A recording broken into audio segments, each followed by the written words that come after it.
Hey there, action takers. Have you ever considered how to effectively join a community that aligns with your interests and goals? Well, today you are in the right place. Welcome back to the IDKWTF I Was Doing podcast, where we're all about helping you create income from your interests, even when you're not quite sure what you're doing. I'm your host, David B., and along with my co host, the ever insightful Teresa Merritt, we're going to cover the exact steps to finding and joining the right communities for you. With years of experience, Teresa and I have navigated the vast landscape of online and offline communities.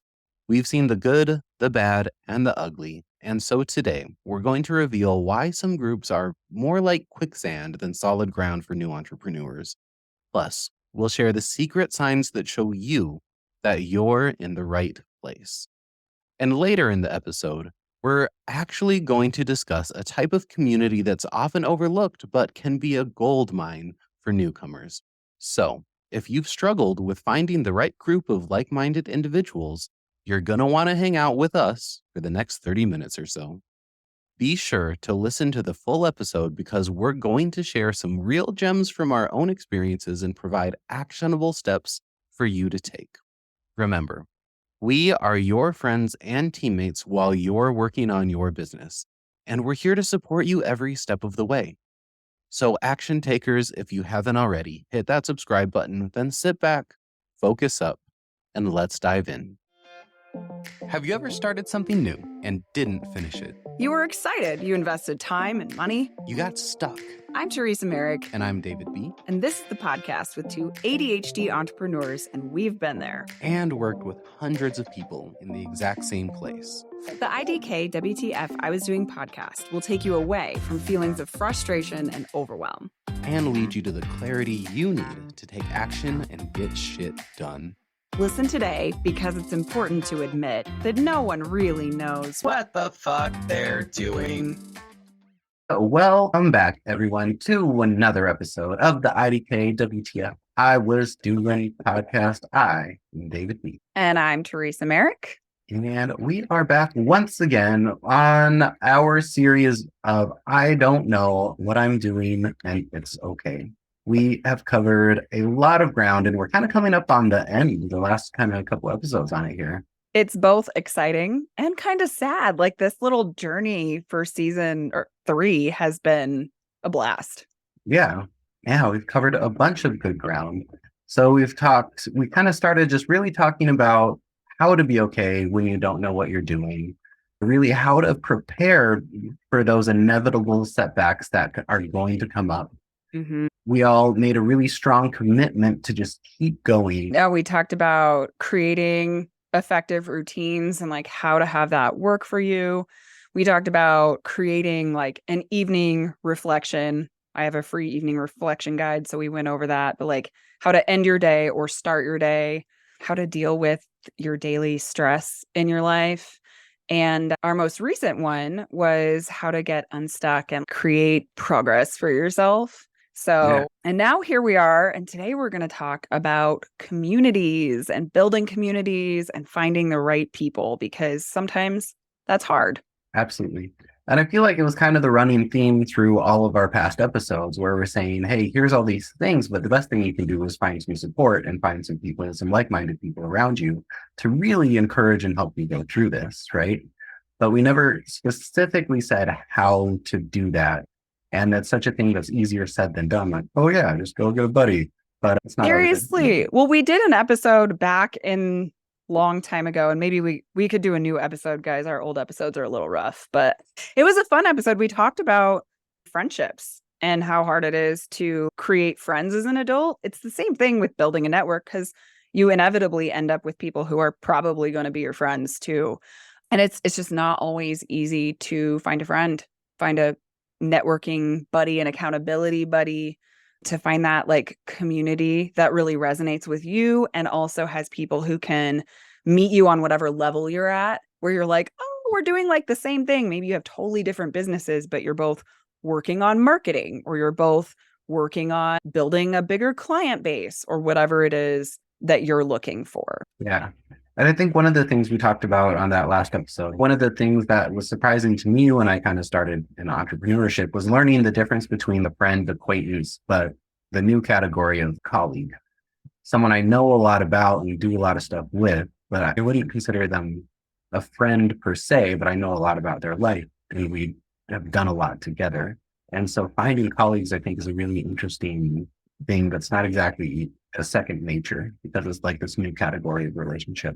Yeah, absolutely. Let's see. Where did we talk about friends? It was actually back on episode 37. It was really one of our first episodes that we published. It was like within the first like 5 that David and I together published. So yeah, it was a while ago. But Yeah. we talked about the differences between, yeah, having a colleague and creating those like working relationships that maybe they aren't your friends. And that's okay, but it's great to have those connections and people that are reliable, that have good businesses or have good ethics. And you're like, yeah, if Yeah, somebody's looking for a photographer, this person is excellent. absolutely. You might not even like him as a person, but you respect him as a colleague. Totally. Yeah. They might be amazing at what they do and great with their clients. And you might be like, yeah, and I don't want to be friends with them like out in the world. And that's okay too. And I think we have to remember it's not about making friends.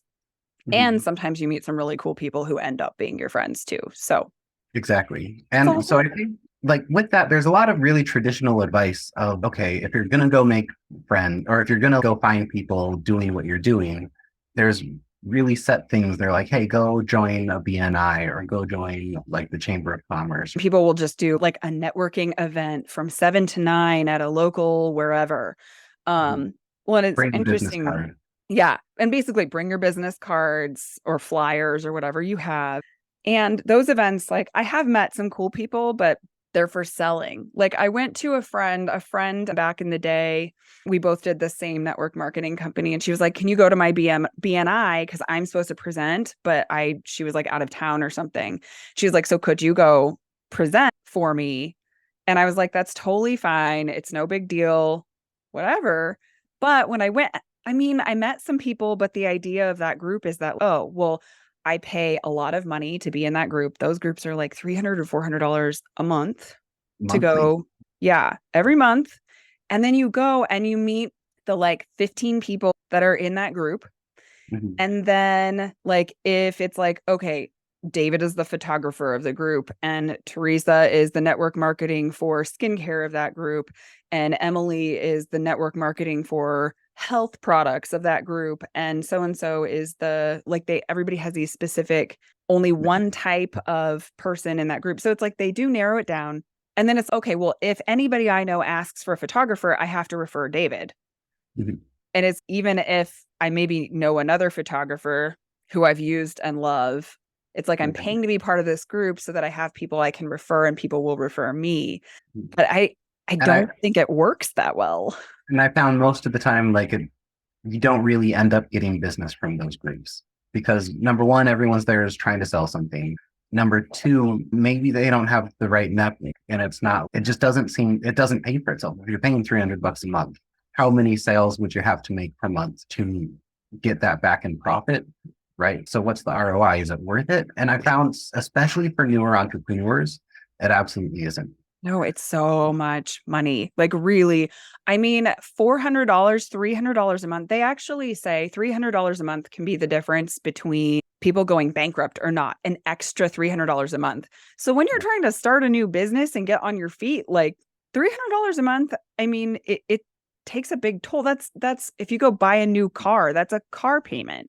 And It's a lot of money. so the people they are good for, right, is going to be maybe a wedding photographer that's making $10,000 per client, but real estate agents, business bankers, lenders, people who are doing like lending, insurance agents, they're with these big commissions because then if they get one sale every 6 months, it's going to pay for the whole thing. But for the general small business owner, the Chamber of Commerce is the same kind of thing. You're probably not going to get a lot of business and you're probably not going to be around the exact right people that you're looking for, right? Yeah, definitely for someone starting out. I just know when you're starting up a business, it's overwhelming. You're already like, oh, I'm putting out expenses I didn't necessarily realize. Yeah. And then you're like, I don't have the funds to keep adding all of these additional costs. And there are definitely plenty of ways. Some are paid, but some are free to create a community or find a community that works for you. The other thing I very much found is that a lot of the free groups that are out there that say, hey, come network or come do this, they end up being actually a ploy, right? So it's actually a ploy for some sort of like sales Mm. thing, for whether it's business coaching or whether it's trying to upsell you into something else. Or a lot of the times, we'll talk about network marketing in a second. Mhm. A lot of time network marketing groups will have it as a ploy to get more people into that network marketing group in a deceptive way, which we'll talk Right. about this, but go ahead. Right. Well, I was going to say, even when I found out I had ADHD and I Mhm. went on Facebook and was like, well, let me find some Facebook groups for people with ADHD and just see, and maybe find some people who can relate to some of the things I struggle with that I didn't realize there was a whole group of people that struggle in some of the exact same ways I struggle. Mhm. And so I was like, this is amazing. So I added myself to all these groups, right? And Mhm. some of them have turned out to be incredible places where I feel part of the community and I love these groups. That's maybe 3 or 4 groups, but I Mhm. added myself to like, 10 because I was like, I don't know which ones will be the good ones. Yeah, And there's exactly. one that I'm like, I really need to leave it. I hate like I kind of want to be there because sometimes there's good content. But this girl, she wrote a book. Well, this woman who started this group and she created this engaging environment and all this stuff. And then she was writing her own ebook. Mhm. And literally for the entire month of March, I got tagged almost every day. She did an at everyone and was Right. like, come buy my book. It's only $17. Why aren't you guys buying my book? Please explain to me. Why haven't you decided to buy my book? And it was just like, this is insane. Right. Like her intention behind creating this group, it's totally fine if she's like, I'm going to create this book or this group, and I want to have an audience for my book. I want to end up making money off of this particular direction I'm going. But it became so clear that that's all she cared about was selling her book. It's okay. Any value I got from this group, like I almost emailed her and was like, look, I like your group, but I Mhm. don't like your group anymore because you tag at everyone every day. Right. And I haven't bought your $17 book because I don't see the value in it. Clearly, if people aren't buying it, like something is missing in your marketing. Stop Mhm. tagging at everybody every day because you're just going to lose a bunch of people who are going to be like, I don't want to see this anymore. Absolutely. And what's interesting is that I saw a lot of this. And again, so my mastermind group is Colorado Mastermind. It's a group of there's entrepreneurs around Colorado. And I started it back in like 2016. And back then, the word mastermind really wasn't used very often. Now we kind of see it everywhere because it took Mhm. off. But in 2016, it was really few and far between. And it was really, there were a lot of high level masterminds that were like 10 grand to get into. With 6 people. Yeah, exactly. But with really good information taught by wonderful teachers, it Mhm. was really cost prohibitive to get into it. Or it was like network marketing groups that read Napoleon Hill, which is where that came from, Mhm. the term came from. And we're like, okay, I'll make a mastermind group and try and get people in. And then it was a sales presentation and not like a genuine place for people to come together and share ideas. Right. Right. And so if there's something that, if you're not finding what you're looking for, you can always go start one, especially now with Facebook makes it so easy. Meetup makes it really easy. But because it is so easy, there's a lot of different groups out there that are not quite genuine. And then specifically, one thing to look for is those at everyone tags. Like those are the worst. Yeah. How often is that happening and is it relevant? Because occasionally, pretty much all the groups I'm in occasionally do an at everyone tag, which Mhm. is pretty normal if there's any sort of business structure at all to a group. That's completely normal. But yeah, is it happening every day? Are there posts about buy this thing and nobody's, yeah, this book is amazing, like where people are like, yeah, and there's one post where everybody's excited about it, not 14 posts where 2 people have liked it and there's Yeah. no because then it's a spammy and it's not going to be what you think it is. Like I would never refer somebody to a group like that. But there's other groups, like I mentioned the ADHD. I had a friend go, I think I might have ADHD. And I was like, well, here's a couple of groups that might be really helpful for you on Facebook. And she was like, thank you so much. Like, Absolutely. And so, yeah, so the other big things to look for is, are your friends telling you should go check it out, right? Because then it's probably got enough good value content in it. You want to look and see, is it more than just a few hundred people? There are some really good Facebook groups that have just a few hundred people in there, but a lot of them are going to be bigger. But the smaller ones are good too. If the admins are actually engaged and like actively posting, that's a good group. But the other thing to see is it connected to a Facebook page? So if it's connected to a business page, they're probably going to be selling something. Now, again, this isn't always the case. You want to look through and see, is it very salesy or is it not? What are people contributing? right. But just those are kind of some things to look out for. And then the other big one is if you're joining a group and they do ask for your email address on Facebook, it's very likely that you're being enrolled onto an email list. They're going to you, and it's not specifically designed for the entire community to come together and help. It's designed ultimately for the person to collect emails and sell something, right? Right. And I think them asking for an email is not like a big red flag to not go in the group, but it's keep an eye out because you'll probably see a welcome email or something.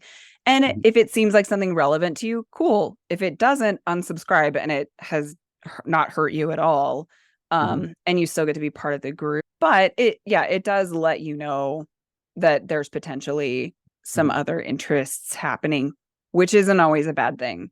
It's not always a bad thing, but those are things to, because again, like I actually joined a bunch of Facebook groups recently for software that I use. So like the editing software, I jump in there and I ask questions all the time. My website platform, I actually really enjoy posting in that group because it's like a community of people building websites, and we all have these like little tips and tricks that we're sharing with each other, and it's awesome. But it's and it's a small group. I think there's less than 1,000 people in it.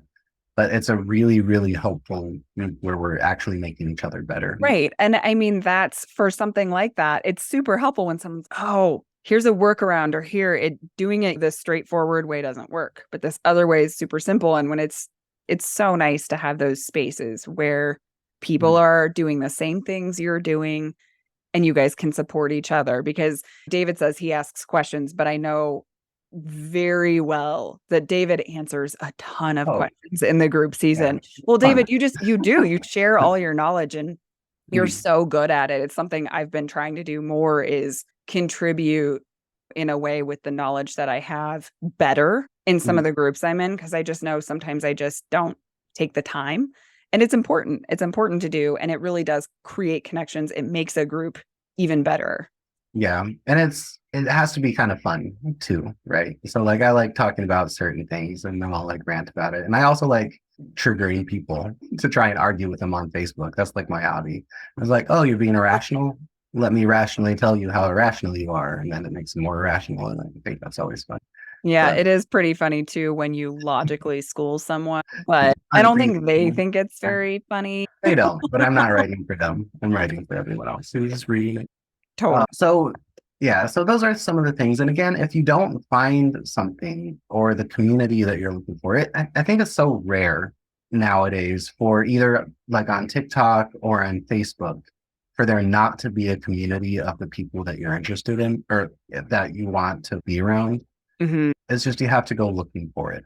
Yeah. And sometimes you have to add yourself to 8 Facebook groups and then get in there and kind of explore a little bit, especially when they're private, which is fine. Like some of the best Facebook groups I'm in are private, but it's because, what the questions people are asking or the things people are talking about require some sense of privacy or people feel more comfortable. So there should be a private group that you're joining. Absolutely. But the biggest thing that I found personally, even within these groups, especially that aren't being run by someone who's trying to monetize their group, is that people value those who make events. They value someone who organizes and gets people together and puts the information into one spot. So just because there's 10,000 people in this Facebook group that you've joined, they really might want someone to just say, hey guys, let's do a meeting on this day and let's talk about whatever. And that was again the core of Colorado Mastermind, where it wasn't just, hey, let's just randomly talk, but let's get together. Let's talk about what we're working on, what's going well for us, and what we need help with. And then we came together as a group to really troubleshoot each person's problem. So it wasn't just random discussion. It was very targeted, specific help that we were all giving to each other. And I think that kind of thing, it just takes one person to say, hey, guys, let's do this and let's get it going. Well, and then you guys should totally refer back to our episode with Venia Logan, because she talks all about what it is to like run a group, like to be those leaders in the group and what it takes to show up in a group. Amazing information. So definitely check out the episode with Venia Logan for that.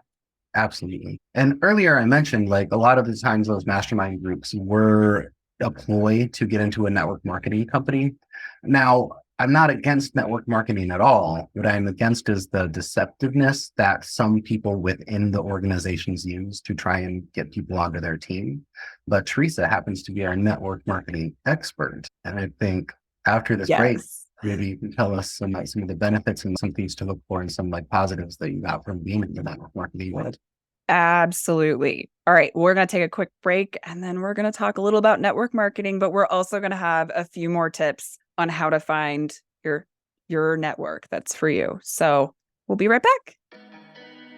Have you ever started something new that you were really excited about and invested time or money into, but after doing it for a while, you reach a point and you just feel like, I have no idea what the F I'm doing?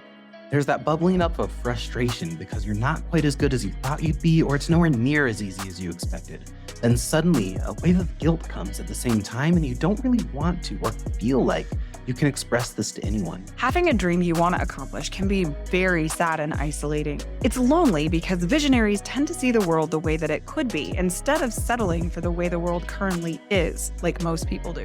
We believe this so deeply that we wrote a book with the exact 4 steps to help. This guide is designed to take you out of that feeling of frustration and overwhelm and lead you into the calmness and clarity that you need to reach the life that you know in your heart you're destined to have. If you've started a project or a goal but have stopped, gotten stuck, or are starting to feel burned out, this is 100% the book for you. Go to IDKWTFpodcast.com today and download your digital copy with the coupon code ACTION to get it on us, because we want to join you and be your supportive friends and partners throughout your journey. It's only free for a limited time if you use the code ACTION by going to our website, IDKWTFpodcast.com. Check it out today and let's get unstuck together.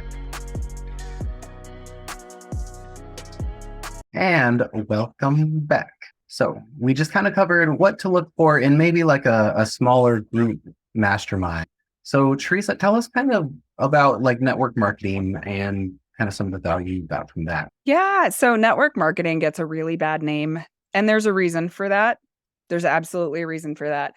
I probably at some point at the very beginning stages of my network marketing career, I definitely and because of my ADHD, I remember every time I did something that like I wish I wouldn't have done.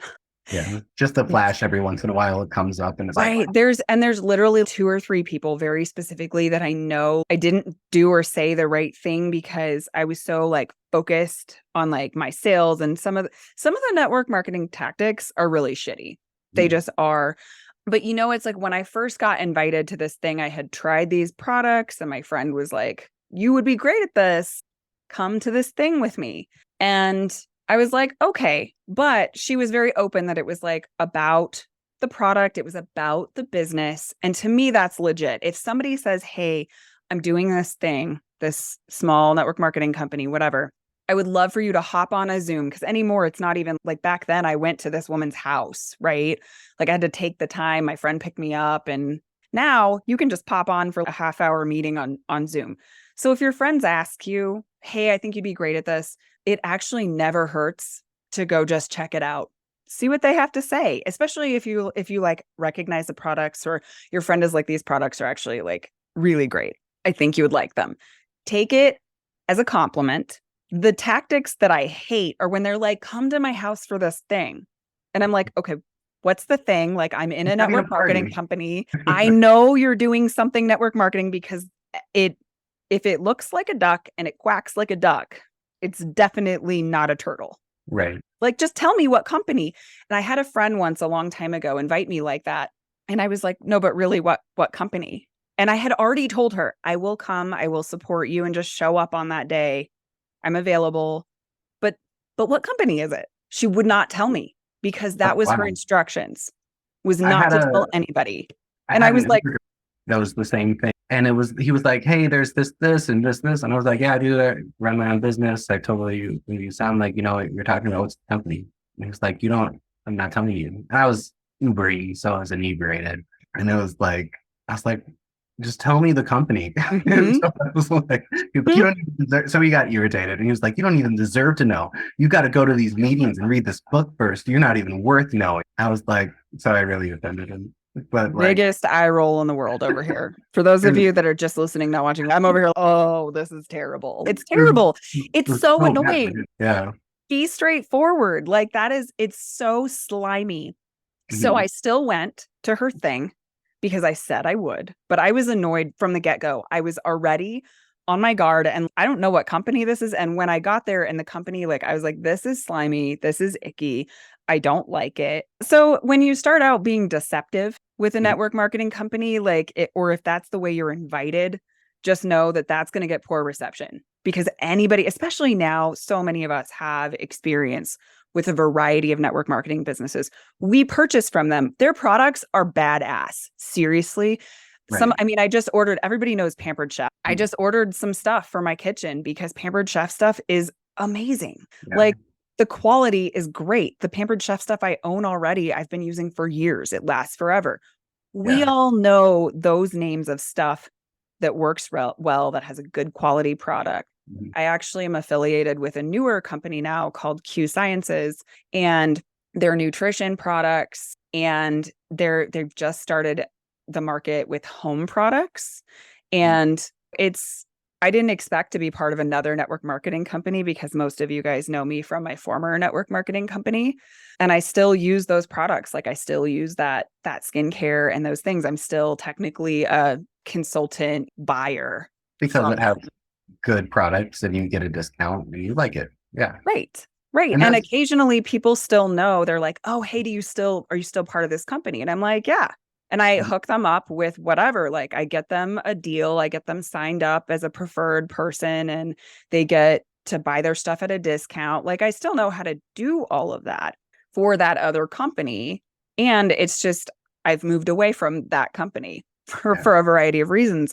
And some of those reasons, like in network marketing, you come in and part of the reason I joined was the community, though. We're talking about community. I could talk about network marketing for 3 hours about all the aspects. So I'll try and pull back a little bit. But talking about the community, I have some of my very best friends in the world from my network marketing community. Jill, who has been on 3 episodes of our podcast. Jill is because we both joined under different people. Our businesses didn't affect each other at all. But Jill is a dear, dear friend. And I have several others just like her who I adore. It's a really great place to meet a variety of people with different backgrounds and different strengths because that's who joins network marketing companies. Mhm. You get personal trainers, you get bankers, you get stay-at-home moms, you get every background you can imagine. I mean, lawyers, doctors. I know plenty of them that have been in and currently do network marketing business alongside being an attorney, being a chiropractor, because it's a legit way to make money. But the community is amazing. The support you get. I would not have done the personal growth that I've done if it wasn't for network marketing. Yeah. So what does that look like? What are some of the kind of skills that they do or what makes it such a good environment as compared to say a regular job? Yeah, well, they provide so Q Sciences, who I'm with now, like they always encourage you to do the personal growth. If you need a good book recommendation, your upline or your sidelines, like people who are in the business too, will be like, oh yeah, there's this great book on network marketing or on business or on, I mean, one of my favorite, Brene Brown. I think I got introduced to her because of network marketing, and Brene Brown, she's an amazing author and speaker. And if you don't know who she is, look her up. Like, she has 5 books. She might even have more than that. Mel Robbins. Also, when you go to these, like they will have conventions.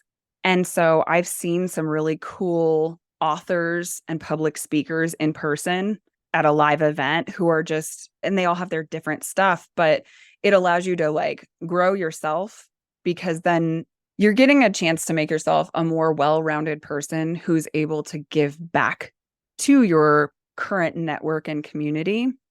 But Like, the key is that it was like a whole vibe. Like everyone's kind of on the same page when they're there about being growth minded, right? Or learning how to be growth minded. yeah, it's like school's never out. Mhm. School's never out for the pro. Even the people at the top of these companies, in fact, especially the people who have built these huge teams of people and they're making 6 figures, 7 figures, some of them, they're still doing the work. They're still reading the books. And then they go and they create trainings. And Mhm. yes, of course, they create trainings on sales. They create trainings on the products, those kinds of things. That's normal. That's corporate America does that. Okay. Mhm. But then they're also doing trainings on how to get out of your own head and all these personal growth type of trainings as well. So you have a lot of this and it's free. Exactly. Well, So it's built in, right? It's built in. So you're getting the sales training, the things you need to know to sell the product, but then you're also getting all this additional training for your life. It actually is what led me to a friend invited me to the coaching program to where I learned how to be a coach. And so the way I see it, right, is that the better of a person you are, the more resilient you are, the more charismatic you are, the more social you are, the more money you make. And Right. so the entire industry is designed to turn you into the best version of yourself, Mm-hmm. and rounded by all of your colleagues there who are doing the same thing. So it's this crazy chasm of like, how do we create the coolest people in the shortest amount of time possible? Mm-hmm. So, what are some things to look for in a network marketing company that people should look for to gravitate towards, or the red flags that they should stay away from? Yeah. You want to look for, if you go to an event, you want to look for how authentic does this person seem? Like, they're excited. The people who are giving these events, they're excited, they're being positive. But do they seem like they're being real, or is it just like sunshine and rainbows out their butt? Like, most of the last event I went to, the owner was there and he goes, yeah, there's parts of this job I don't like. And I love being an owner at Q Sciences. And sometimes work is just work. Like, of course, that's not like the flavor of the meeting, but it just through him talking, he was very real. So that's something you want to look for is, are these people being authentic, or do they seem like everything's too good to be true? Mhm. The second thing you want to look for in a network marketing company is multiple ways to make money. Mhm. So anybody who's ever looked at a network marketing, if you only make money in this one particular way, like if I've seen companies where they're like, oh, you can sell all this product, you're not going to make any money off the product. You only make money if you bring all these people onto your team. Mhm. That's icky. Don't do that. That gets close to where it's a Ponzi scheme. You always want to be able to make money off of the products. Yes, if there will be ways to make it off of building a team as well. But so you want to look at those multiple ways, ask questions about that. And then, do you like the person that invited you to check it out? That's important.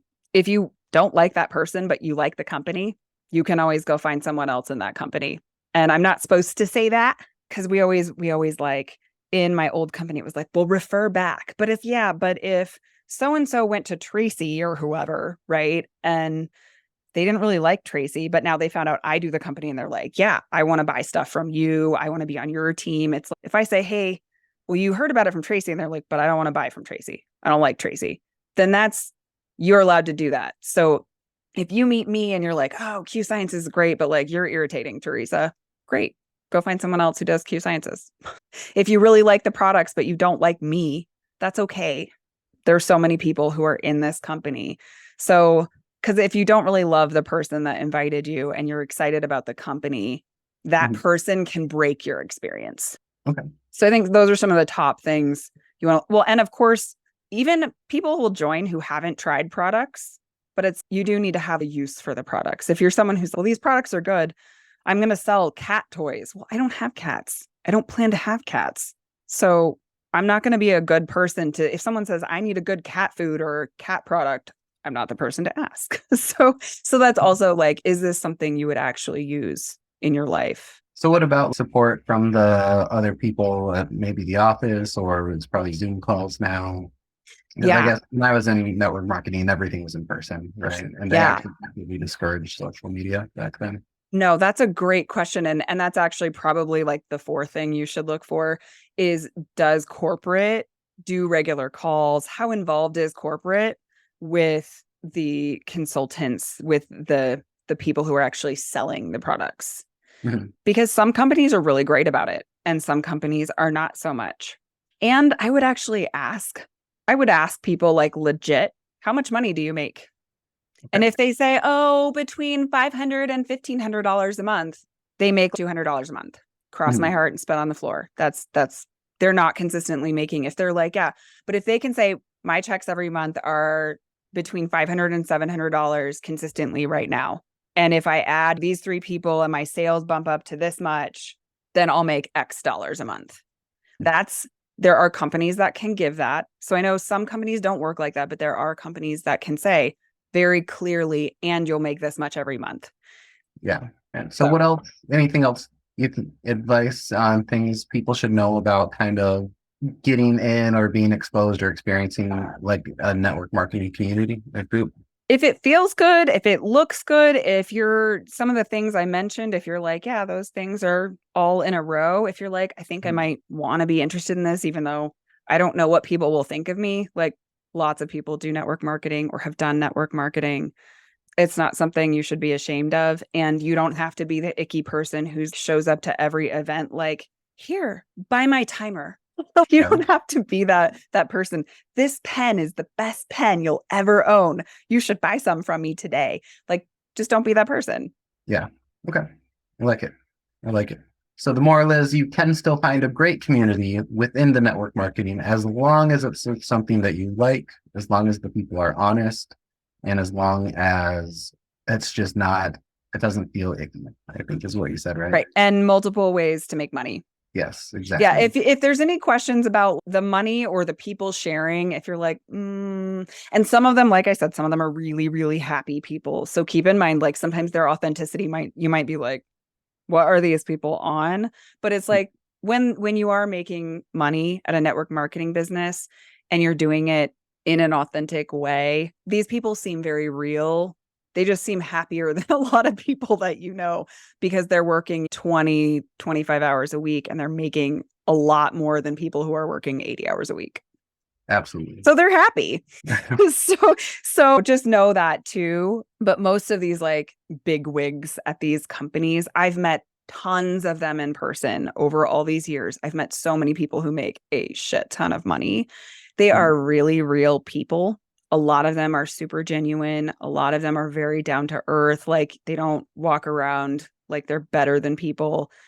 And they really do get to live like these cool lives because they make good money from what they do. So yeah, no, that's awesome. And really, so to me, how I see it is there's 4 real main ways like to find a good community, right? And we've talked about 2. So we talked about finding a mastermind group or like a Facebook community, whether it's online or a meetup, and like finding a group of people that you really connect with, that you can work together with, that doesn't have an agenda, right? And that's really the same thing about finding a network marketing company, is finding something that you're passionate about with a group of people that are really there to support you, and with a bunch of people that you really like, all encouraging each other to go for a same goal and to become a better person, right? Yep. And that's what those 2 things really have in mind.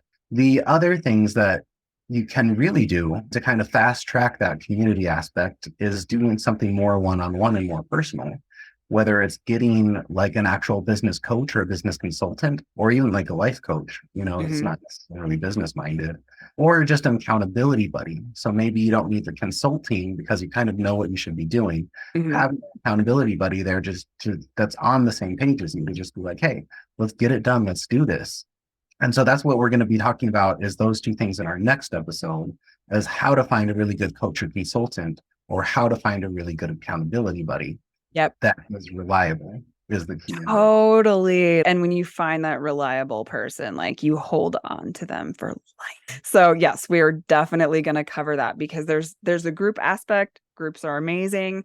You want to have those like lots of variety of people and experience, and your network can always grow and shift. But then, yeah, narrowing it down and finding those one-on-one relationships too is super valuable. So join us next time and you'll get tips about how to find the best coaches, consultants, accountability partners. That's where we're going next.